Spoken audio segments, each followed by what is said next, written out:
தை பிறந்தால் வழி பிறக்கும் அப்படின்னு நம்ம கேள்விப்பட்டிருப்போங்க. அத்தனை மகத்துவம் நிறைந்த இந்த தை மாதத்தில் பூசம் நட்சத்திரத்தில் வந்திருக்கக்கூடியது தான் தைப்பூச திருநாளாகும். இந்த நாளில் முருகப்பெருமானுடைய அருள் பரிபூர்ணமாக கிடைக்கும் அப்படின்னு சொல்லப்படுது. மேலுமே தைப்பூச நாளில் முருகப்பெருமான கண் குளிர நம்ம தரிசனம் செய்வதும் பால் பொங்குவது போல நம்முடைய வீட்டிலையும் நம்முடைய உள்ளத்திலையும் மகிழ்ச்சி பொங்கும் அப்படின்னு நம்பிக்கையாக சொல்லப்படுதுங்க. மேலுமே முருகப்பெருமான் நிகழ்த்திய அற்புதங்கள் நிறைய இருக்குதுங்க. அதில் ஒன்றாகத்தான் இதோ தைப்பூச நாளில் வாய் பேச முடியாத குழந்தைய பேச வைத்த முருகப்பெருமானின் அற்புதமான லீலைகளை பற்றி தான் இந்த பதிவில் நம்ம விரிவாக பார்க்க போகிறோம். வீடியோவை ஸ்கிப் பண்ணாமல் முழுசாக பாருங்கள். நம்ம சேனலை இப்போ தான் ஃபர்ஸ்ட் டைம் பார்க்குறீங்க அப்படின்னா நம்ம சேனலை சப்ஸ்கிரைப் பண்ணலன்னா சப்ஸ்கிரைப் பண்ணிக்கோங்க. கூடவே இருக்கிற பெல் ஐக்கானையும் ப்ரெஸ் பண்ணிக்கோங்க. உங்களுக்கு ஜோதிட ரீதியாக சந்தேகம் இருந்தாலும் சரிங்க, தனிப்படையாக ஜோதிடம் பார்க்க விரும்பினாலும் சரி, இந்த வீடியோவுக்கு கீழே டிஸ்கிரிப்ஷனில் வராகியம்மன் ஜோதிட நிலையத்தோட தொலைபேசி எண் கொடுத்துருக்குறேன். இந்த எண்ணுக்கு தொடர்பு கொண்டு பேசி பாருங்கள். உங்கள் பிரச்சனைகளுக்கு சரியான தீர்வு கிடைக்குங்க. வாங்க வீடியோக்குள்ளே போகலாம். உங்களுக்கு முருகப்பெருமான் பிடிக்கும் அப்படின்னா ஓம் முருகா போற்று என்ற வாசகத்தை மறக்காமல் கமெண்ட் பாக்ஸில் 3 முறை பதிவிடுங்க. முன்பொரு காலத்தில் சோமசுந்தரம் சுப்பம்மா என்ற தம்பதிகளுக்கு ஒரு அழகான ஆண் குழந்தையானது பிறந்திருக்குதுங்க. அவனுக்கு இந்திரன் என்று பெயர் வைத்து அழைச்சிட்டு வந்திருக்கிறாங்க. வசீகரத்தை தந்த இறைவன் வாய் திறந்து பேசக்கூடிய பாக்கியத்தை அந்த குழந்தைக்கு தராமல் இல்லையாமாங்க.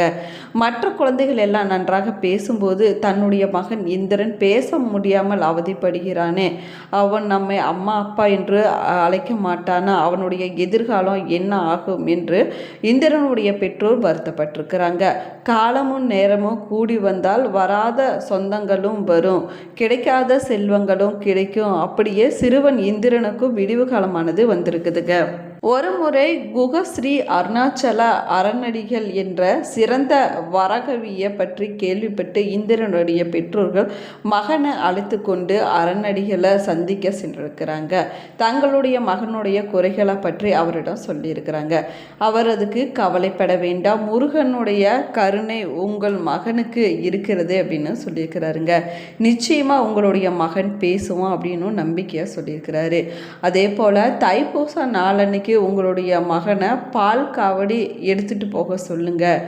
பால் வயிற்றை குளிர்விப்பது போல முருகப்பெருமான குளிர்விக்கும். அது மட்டும் இல்லாமல் முருகப்பெருமானுடைய பெயரில் 10 பதிகங்கள் எழுதி தருகிறேன். அந்த பதிகங்களை முருகப்பெருமானுடைய சன்னதியில் நீங்கள் பாடுங்க. அதற்கு பிறகு அப்பன் முருகன் அனைத்தையுமே பார்த்து கொள்ளுவான் அப்படின்னு சொல்லியிருக்கிறாங்க. அதே போல் 10 பதிகங்களை எழுதி இந்திரனுடைய பெற்றோரிடம் கொடுத்து குழந்தைகளை ஆசீர்வாதம் செய்து அனுப்பியிருக்கிறாரு சுவாமிகள். அதற்கு பிறகு நமக்கு ஒரு குறிப்பிட்ட தேதியில் ஒரு வேளை நடக்க வேணும் அப்படின்னா அந்த நாள் வர இன்னும் எத்தனை நாள் இருக்குது என காலண்டரையை அடிக்கடி பார்த்து கொண்டு இருந்திருக்கிறாங்க. அந்த சமயத்தில் நமக்கு என்னவோ நாட்கள் பொறுமையாக நகர்வது போல இருக்குது. ஒரு நாள் போவதே ஒரு யுகம் கடப்பது போல இருக்குது. அதே போல தான் இந்திரனுடைய பெற்றோருக்கும் இருந்திருக்குதுங்க. என்றைக்கு தைப்பூசம் வரும், நம்முடைய குழந்தை அன்றைக்கு சுவாமிகள் சொன்னது போல பேச வேணும் அப்படின்னு நினைச்சிருக்கிறாங்க. குழந்தைகள் பேசுவதை கேட்க வேணும் என்று ஆவலாக காத்திருந்திருக்கிறாங்க இந்திரனுடைய பெற்றோர்கள். அவர்கள் எதிர்பார்த்த தைப்பூச திருநாளானது வந்துருச்சுங்க.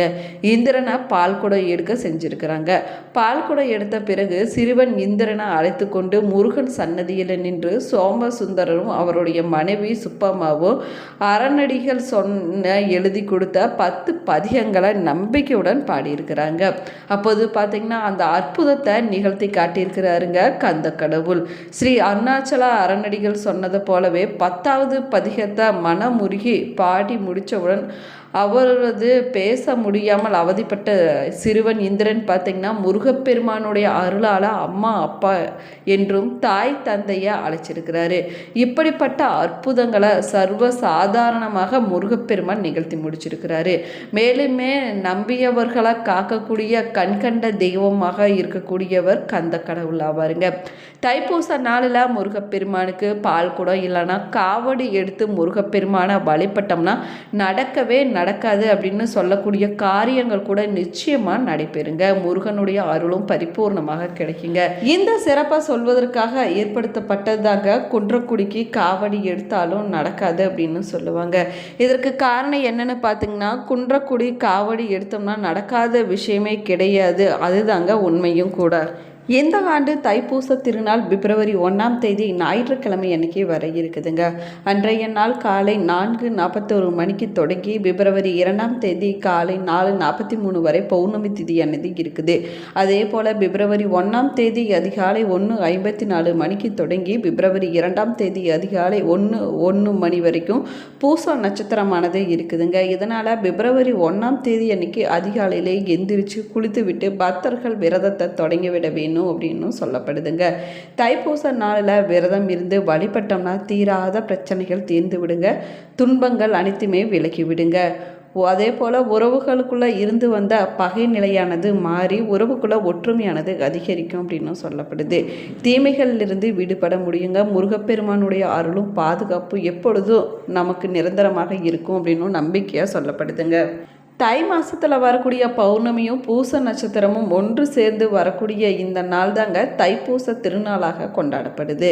தைப்பூசம் என்பது முருகப்பெருமானுக்குரிய வழிபாட்டு நாள் மட்டும் இல்லாமங்க, அனைத்து தெய்வங்களையும் நம்ம வழிபடுவதற்கு ஏற்ற நாளாகும். அனைத்து தெய்வங்களுக்கும் உரியதாக சொல்லக்கூடிய அளவிற்கு இந்த தைப்பூசம் நட்சத்திரம் பற்று பௌர்ணமி திதியானது இறைந்து வரக்கூடிய நாளுக்கு அப்படி என்ன தனிச்சிறப்பு இருக்குது அப்படின்னு பார்க்கலாம் வாங்க. நம்ம எல்லோருக்குமே தைப்பூசம் என்றால் முருகப்பெருமான் பார்வதி தேவியிடம் வேல் வாங்கிய சிறப்பு நாள் அப்படின்னு தாங்க தெரியும். முருகப்பெருமானுக்கு இது விசேஷமான நாள் அப்படின்னு தெரியுங்க. இந்த நாளில் நம்ம விரதம் இருந்து வழிபட்டோம்னா முருகப்பெருமானுடைய அருளை பரிபூர்ணமாக பெற முடியும் அப்படிங்கிறது நம்ம எல்லோருக்குமே தெரிஞ்ச விஷயந்தாங்க.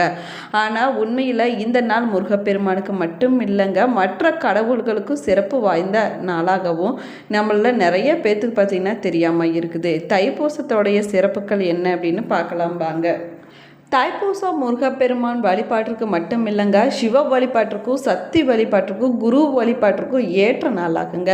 அதனால தான் தைப்பூச நாளில் எந்த தெய்வத்தை வழிபட்டாலும் நமக்கு அளவில்லாத பலன்கள் கிடைக்கும் அப்படின்னும் நம்பிக்கையாக சொல்லப்படுது. இந்தியாவில் மட்டும் இல்லைங்க, இலங்கை, சிங்கப்பூர், மலேசியா, மொரீஷியஸ் நாடுகளிலுமே இந்த தைப்பூச திருநாளானது சிறப்பாக கொண்டாடப்படுது. இந்த தைப்பூச திருநாள் அன்னைக்கு எல்லா முருகத்தலங்கள்லையுமே முருகப்பெருமான் திருவீதி உலா வரக்கூடிய சிறப்பு நிகழ்ச்சியானது நடைபெறுங்க. பௌர்ணமி நாளன்னைக்கு முழு நிலவு நேரத்தில் பூச நட்சத்திரம் வரும்போது சிறப்பு வழிபாடுகள் செய்வதே தைப்பூசத்துடைய முக்கிய நிகழ்வாகவும் சொல்லப்படுது. மேலுமே இந்த தைப்பூசத்தன்னைக்கு முருகன் நரகாசுரனை வதம் செய்த நிகழ்வு ஒரு சிறப்பு வாய்ந்ததாக இன்றுமே பழனியில் கொண்டாடப்பட்டு வருதுங்க. ஆண்டி கோலத்தில் பழனி மலை மீது நின்றிருக்கக்கூடிய முருகனுக்கு அன்னை பராசக்தி தன்னுடைய சக்தி முழுவதையும் ஒன்று சேர்த்து ஞானவேல் வழங்கியதும் இந்த தைப்பூச திருநாளில் தான் அப்படின்னு புராணங்களில் சொல்லப்பட்டிருக்குது. அது மட்டும் இல்லாமல் தைப்பூச திருநாளில் தான் உலகத்தில் முதலாக நீரிலிருந்து மற்ற உயிரினங்களும் தோன்றியதாக புராணங்களில் சொல்லப்பட்டிருக்குதுங்க. முருகப்பெருமான் வள்ளி பிராட்டிய தைப்பூச திருநாளில் தான் திருமணம் செய்து கொண்டாராம். மேலுமே திருச்சி ஸ்ரீரங்கத்தில் வீட்டிருக்கக்கூடிய அரங்கநாதர் காவிரி கரையோடு குடிகொண்டு இருக்கக்கூடிய தன்னுடைய தங்கையான சமயபுர மாரியம்மனுக்கு சீர் கொடுத்த நாளும் இந்த தைப்பூச திருநாள் தான் அப்படின்னு சொல்லப்படுது. மேலுமே நெல்லையில் இருக்கக்கூடிய தாமிரபரணி நதிக்கரையில் நெல்லை அப்பரை நினைத்து விரதம் இருந்து காந்திமதி அம்மன் தைப்பூச திருநாள் தான் நெல்லையப்பருடைய அருளை பெற்றாங்களாமாங்க. அது மட்டும் இல்லாமல் காவிரி தாய் ஸ்ரீரங்க ரங்கநாதரை நினைத்து தீவிர தவத்தில் இருந்தாங்களாமாங்க. நாராயண பெருமாள் காவிரி தாயிடம் தவத்தை மெச்சி தரிசனம் வழங்கியதும் இந்த தைப்பூச திருநாளில் தான் அப்படின்னு சொல்லப்படுது. வாயு பகவான், வருண பகவானும் அக்னி பகவானும் ஈசனின் அதீத சக்தியை உணர்ந்த நாளாகவும் இந்த தைப்பூச திருநாளானது சொல்லப்பட்டிருக்குதுங்க. அதாவது இயற்கையை கட்டுப்படுத்தக்கூடிய சக்தியாக இறைவனே இருக்கிறார் என்பதை உணர்த்தப்பட்ட புண்ணிய நாள் தான் இந்த தைப்பூச திருநாளாகும். மேலுமே பார்த்திங்கன்னா தைப்பூச திருநாளில் தான் ஞானசம்பந்தர் மயிலாப்பூரில் பாம்பு கடித்து இறந்து போன பூம்பாவை என்ற பெண்ணுக்கு அஸ்தி கலசத்தில் இருந்து அந்த பெண்ணை உயிரோடு எழுது வரும்படி பதிகம் பாடி உயிர் வர செஞ்சுருக்கிறாருங்க. இதனை மயிலை புராணம் அப்படின்னு சொல்லுவாங்க. இந்த சன்னதி மயிலை கபாலீஸ்வரர் ஆலயத்தில் கொடிமரம் பக்கத்தில் அமைஞ்சிருக்குதுங்க. மேலுமே தில்லை நடராஜர் பார்வதியுடன் நடத்திய ஆனந்த நடனத்தை தில்லை சிதம்பரத்தில் பதாஞ்சலி முனிவர், அதாவது ஆதிசேஷ அம்சம், வியாசகபாதர், புலிகால் முனிவர், ஜைன முனிவர் இவர்களும் தில்லைவாழ் அந்தணர்கள் 3000 பேரும் 33 தேவர்களும் இந்த தைப்பூச திருநாளில் தான் கண்டு கழித்ததாக சொல்லப்படுதுங்க. இந்த பதிவு உங்களுக்கு பயனுள்ள தகவல்களை கொடுத்துருக்குன்னு நினைக்கிறேன். இந்த பதிவு உங்களுக்கு பிடிச்சிருந்தால் லைக் பண்ணுங்கள், ஷேர் பண்ணுங்கள், கமெண்ட் பண்ணுங்கள். இன்னும் நம்ம சேனலை சப்ஸ்கிரைப் பண்ணாமல் இருந்தீங்க அப்படின்னா நம்ம சேனலை சப்ஸ்கிரைப் பண்ணிக்கோங்க. அப்போ தான் நம்ம போடக்கூடிய ஒவ்வொரு வீடியோவுமே உங்களை நோட்டிஃபிகேஷனாக வந்து சென்றடையும். கூடவே இருக்கிற பெல் ஐக்கானையும் கிளிக் பண்ணிக்கோங்க. தேங்க்யூ.